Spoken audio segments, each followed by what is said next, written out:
Next చూడండి sp3 hybridisation. మనం sp2 చూసాం కదా ఇప్పటి వరకు. Next sp3 hybridisation most important నాన్న. మీ సిలబస్లో మీకు ఉండేది sp3 అండ్ sp3d హైబ్రిడైజేషన్. వినండి, ఇక్కడ ఏమవుతుంది, 1 s ఆర్బిటాల్ 3 p ఆర్బిటాల్స్ ఏమవుతుంది, 4 ఐడెంటికల్ ఆర్బిటాల్స్ అనేవి మనకి రావాలి. అంటే 4 ఐడెంటికల్ ఆర్బిటాల్స్ అంటే ఒక s orbital. Next 3 p orbitals అన్నాడు. 3 p ఆర్బిటాల్స్ ఈజ్ px, ఇంకొక p ఆర్బిటాల్ py, ఇంకొక p ఆర్బిటాల్ pz. ఓకేనా? ఈ 4 కూడా ఓవర్లాపింగ్ జరిగి మనకి ఏమవ్వాలి, 4 ఐడెంటికల్ ఆర్బిటాల్స్ రావాలి. 1 2 3 అండ్ 4. ఓకేనా? ఇదొక sp3 ఆర్బిటాల్, ఇదొక sp3 ఆర్బిటాల్, ఇదొక sp3 ఆర్బిటాల్, ఇదొక sp3 ఆర్బిటాల్. దీని యొక్క బాండ్ యాంగిల్ ఎంత ఉంటుందన్న, 109 degrees 28 minutes. ఓకేనా? బాండ్ యాంగిల్ అనేది ఒక s ఆర్బిటాల్ 3 p ఆర్బిటాల్స్ కానీ ఓవర్లాపింగ్ జరిగి redistributed into 4 identical sp3 hybrid orbitals. ఇదొక sp3, ఇదొక sp3, ఇదొక sp3 అండ్ ఇదొక sp3. ఓకేనా? దీని యొక్క షేప్ ఏంటి నాన్న, టెట్రాహెడ్రల్ షేప్. బాండ్ యాంగిల్కి వచ్చినప్పటికీ 109 degrees 28 minutes. ఓకేనా? ఇందులో ఏం లేదన్న, మనం sp3 అనగానే ఒక s orbital 3 p orbitals overlapping జరిగి సిమిలర్ ఎనర్జీ ఉన్న dissimilar orbitals can redistributed into 4 identical orbitals. ఓకేనా? Let us see an example. ఇందులో ఎగ్జాంపుల్ చూడండి నాన్న. sp3కి వచ్చినప్పటికి nickel tetra carbonyl NiCO4 times. ఓకేనా? ఈ నికిల్ అనేది sp3 హైబ్రిడైజేషన్కి చెందుతుందని మనం ఎలా నేర్చుకున్నాం, అకార్డింగ్ టు స్పెక్ట్రోకెమికల్ అనాలిసిస్ ద్వారా ఈ నికిల్ అనేది sp3 హైబ్రిడైజేషన్కి చెందుతుంది అని మనం చెప్తున్నాం. అది అలాగా. నికిల్ యొక్క అటామిక్ నెంబర్ ఎంత నాన్న, 28. Organ 4s2 3d8 4p0. Next organ 3d8 4s2 4p0. ఇప్పుడు ఆర్బిటాల్స్ ఎలక్ట్రాన్స్ అన్ని ఫిలప్ చేయండి అన్న. డి ఆర్బిటాల్స్లో ఎన్ని ఉంటాయి, 5. అంటే ఇక్కడ ఎన్ని ఉన్నాయి, 8. 1 2 3 4 5. రిమైనింగ్ 3 1 2 3. ఓకేనా? నెక్స్ట్ ఎస్లో ఎన్ని ఉన్నాయి, 2. పిలో ఎంటీ, అసలు ఏం లేవు, 3 ఆర్బిటల్స్. ఇది 3d, ఇది 4s, ఇది 4p. ఓకేనా? నెక్స్ట్ ఇక్కడ చూడండి అన్న, here CO is a strong ligand.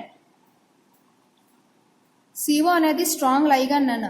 NiCO4 టైమ్స్లో ఉన్న CO కార్బన్ మోనాక్సైడ్ అనేది స్ట్రాంగ్ లైగాండ్ అవ్వడం వల్ల electrons are paired up against Hund's rule.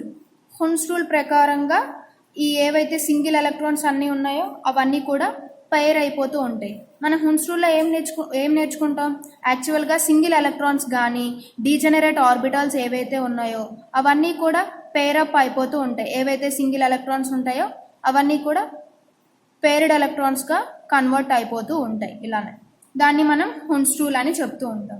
అలాగే ఈ NiCO4 టైమ్స్లో ఉన్న ఈ కార్బన్ మోనాక్సైడ్ అనేది స్ట్రాంగ్ లైగాండ్స్ అవ్వడం వల్ల ఏవైతే సింగిల్ ఎలక్ట్రాన్స్ ఉన్నాయో ఇవన్నీ కూడా పేర్డ్ ఎలక్ట్రాన్స్గా కన్వర్ట్ అయిపోతూ ఉంటాయి. నెక్స్ట్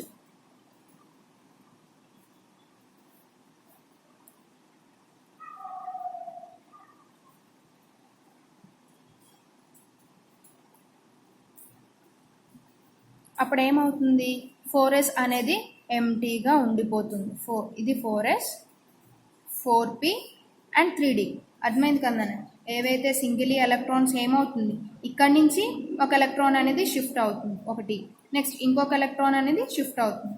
ఇలాగా ఎలక్ట్రాన్స్ అనేవి పైరడప్ అయిపోవడం వల్ల 3Dలోకి అన్నీ వచ్చేస్తాయి. అప్పుడు ఏమవుతుంది, నెక్స్ట్ ఆఫ్టర్ డొనేటింగ్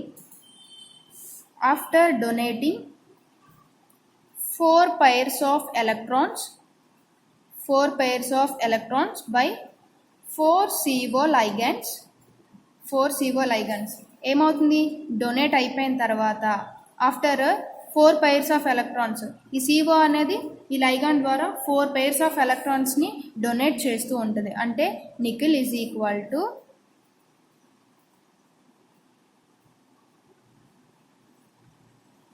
ఇక్కడ ఒక పెయిర్, ఇక్కడ ఒక పెయిర్, ఇక్కడ ఒక పెయిర్, ఇక్కడ ఒక పెయిర్. ఓకేనా. అప్పుడు ఇది ఏమవుతుందనే ఏ హైబ్రిడైజేషన్ చెందుతుంది, ఇది 4s కదా. నెక్స్ట్ ఇది 4p, ఇది 3d. ఫస్ట్ యాక్చువల్గా ఏమైంది, సింగిల్ ఎలక్ట్రాన్స్ అనేవి హున్స్ రూల్ ప్రకారంగా పేరడప్ అయిపోయి ఇలాగొచ్చాయి. ఈ CO ఎప్పుడైతే అలా పేరప్ అయిపోయిందో లైగండ్ వల్ల 4 ఎలక్ట్రాన్ పేర్స్ అనేవి అది డొనేట్ చేస్తూ ఉంటుంది. అప్పుడు ఇది sp3 హైబ్రిడైజేషన్కి చెందుతుందన్న. ఇక్కడ ఉన్న S, ఇక్కడ ఉన్న p3, 1 2 3. ఓకేనా.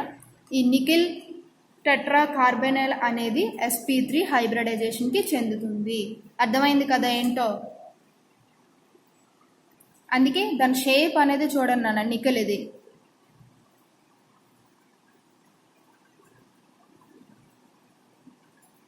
ఇదొక CO, ఇదొక CO, ఇదొక CO కార్బన్ మోనాక్సైడ్ అండ్ ఇదొక కార్బన్ మోనాక్సైడ్. దాని షేప్ ఏమవుతుందని టెట్రాహెడ్రలే కదా. Bond angle 109 degrees 28 minutes. అర్థమైంది కదనే. ఎగ్జాంపుల్ మీకు నికిల్ అనేది sp3 హైబ్రిడైజేషన్ చెందుతుంది. ఎందుకు అంటే చూడండి, CO అనేది స్ట్రాంగ్ లైగాండ్ అవ్వడం వల్ల హున్స్ రూల్ ప్రకారంగా సింగిల్ ఎలక్ట్రాన్స్ అనేవి పేరడప్ అయిపోయి నెక్స్ట్ ఎప్పుడైతే పేరప్ అయిపోయిందో ఈ CO లైగాండ్ ఎలక్ట్రాన్స్ని డొనేట్ చేస్తుంది. నెక్స్ట్ sp3 హైబ్రిడైజేషన్కి చెందుతుంది అని మనం మాట్లాడుకుంటాం. నెక్స్ట్ sp3d హైబ్రిడైజేషన్ చూద్దాం. Next sp3d hybridisation. ఇందులో ఏంటన్నా ఒక s orbital, 3p orbitals and 1d orbital. ఏమవుతుంది అప్పుడు మొత్తం 5 ఐడెంటికల్ హైబ్రిడ్ 5 హైబ్రిడ్ ఆర్బిటల్స్ అనేవి రావాలి. అంతే కదా. అదే కదా హైబ్రిడైజేషన్. సిమిలర్ ఎనర్జీలో ఉన్న ఆర్బిటల్స్ సిమిలర్ ఎనర్జీ ఉండి డిసిమిలర్ ఆర్బిటల్స్ తీసుకొని ఐడెంటికల్ ఆర్బిటల్స్ని కన్వర్ట్ చేసిందే హైబ్రిడైజేషన్. ఓకేనా. Let us see.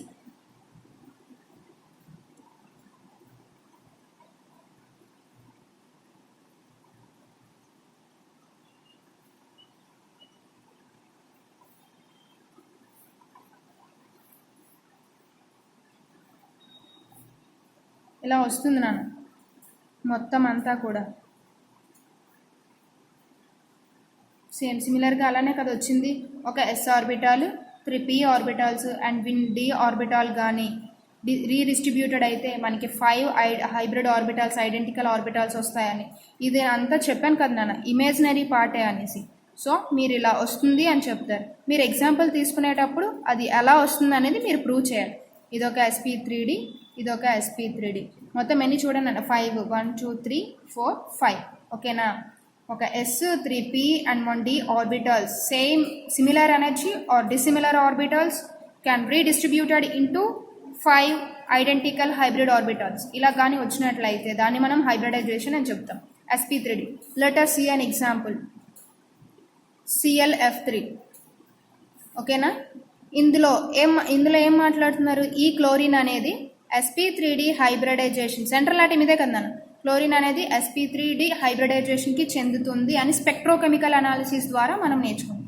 అది ఎలాగా, క్లోరిన్ యొక్క అటామిక్ నెంబర్ ఎంత నాన్న 17, neon 3s2, 3px2, 3py2, 3pz1.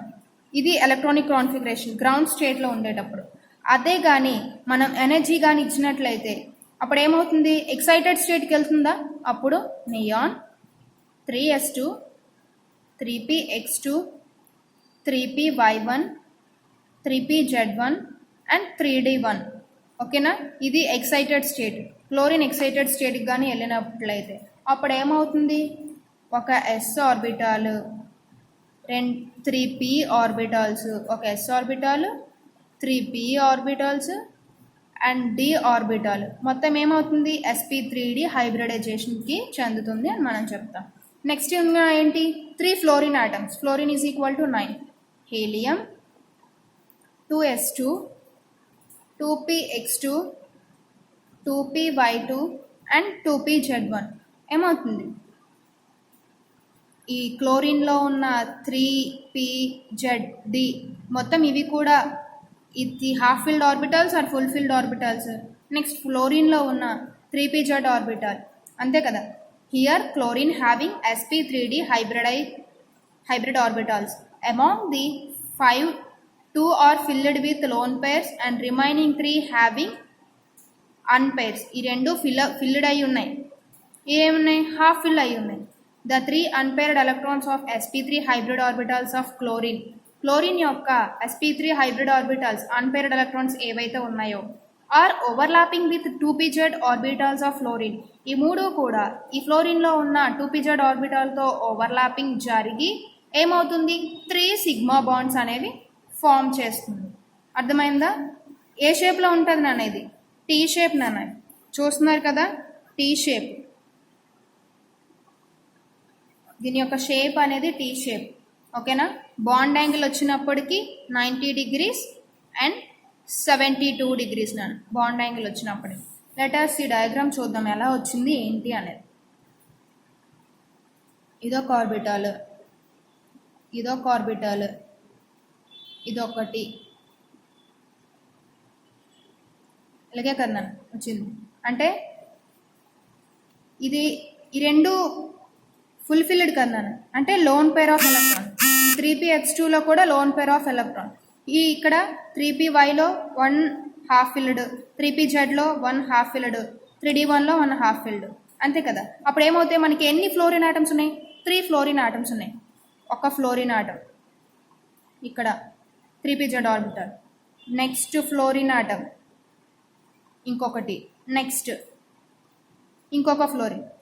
ఓకేనా, సరిపోయిందా? చూడండి ఎలక్ట్రానిక్ కాన్ఫిగరేషన్. క్లోరిన్ గ్రౌండ్ స్టేట్లో ఉండేటప్పుడు ఎలక్ట్రానిక్ కాన్ఫిగరేషన్ ఇలా ఉంటుంది. ఎక్సైటెడ్ స్టేట్కి వెళ్ళినప్పుడు ఇక్కడ 3 హాఫ్ ఫిల్డ్ ఆర్బిటల్స్ ఉంటాయి, 2 ఫుల్ ఫిల్డ్ ఆర్బిటల్స్ అనేవి ఉంటాయి. ఈ హాఫ్ ఫిల్డ్ ఆర్బిటల్స్ అన్నీ ఏం చేస్తాయి? ఫ్లోరిన్లో ఉన్న సింగిల్ హాఫ్ ఫిల్డ్ ఆర్బిటాల్కి 2pz ఆర్బిటాల్తో ఓవర్లాపింగ్ జరిగి మనకి టీ షేప్ అనేది వచ్చి 3 సిగ్మా బాండ్స్ని ఫామ్ చేస్తాయి. అర్థమైంది కదా. ఇది 2pz orbital of fluorine, 2pz orbital of fluorine, 2pz orbital of fluorine. సిమిలర్గా మనం ఎలా చెప్పుకోవచ్చు చూడండి. Fluorine, this is chlorine and here fluorine and here fluorine. ఓకేనా. టీ షేప్ వచ్చిందా లేదా నన్ను? చూడండి టీ షేప్ వచ్చిందా? అందుకు దీని యొక్క షేప్ అనేది టీ షేప్ అని చెప్పాము. బాండ్ యాంగిల్ ఎంత చెప్పాము? 90 degrees అండ్ 72 degrees. ఇది ఎలా చెప్తారు బాండ్ యాంగిల్ అనేది? VSEPR theory, valency bond electron repulsion theory ద్వారా ఈ యొక్క బాండ్ యాంగిల్స్ అనేవి మనం చెప్తాం. లోన్ పేర్కి, బాండ్ పేర్కి ఇలాగా మనం చెప్తూ ఉంటాం. ఓకేనా. Thank you students. If you have any doubts please ask me. And ఇంకొకటి ఏంటి అంటే sp3d2 అండ్ sp3d3 రెండు ఉన్నాయి నాన్న. దానికంటే ఇవి బాగా ఇంపార్టెంట్. sp3 అండ్ sp3 ఇవి బాగా నేర్చుకోండి. అవి కూడా సేమ్ సిమిలర్గానే ఉంటాయి. ఏవైతే మనం హైబ్రిడ్ ఆర్బిటల్స్ తీసుకుంటున్నామో అవన్నీ కూడా రీడిస్ట్రిబ్యూట్ అయ్యి మనకి ఆక్టాహెడ్రల్ అనేది sp3d2 అండ్ sp3d3కి వచ్చేటప్పటికి స్క్వేర్ పిరమిడల్ షేప్ అనేది వస్తుంది. అంతే. ఓకేనా, ఉంటాను. Thank you.